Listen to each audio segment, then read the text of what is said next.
Yan ang aking niluluto ngayon at ilalagay ang sahog. Ayan.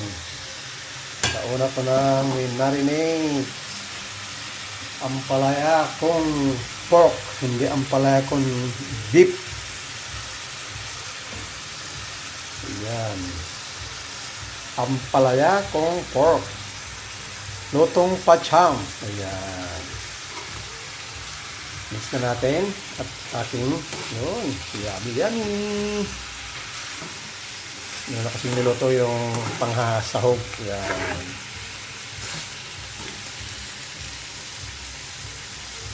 Yan.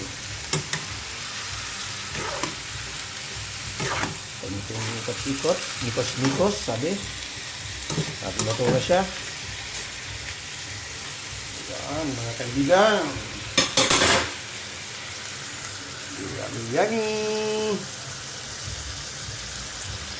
Aking ampalaya kong pork. Maraming salamat sa inyo mga kaibigan. Patambay-tambay lang.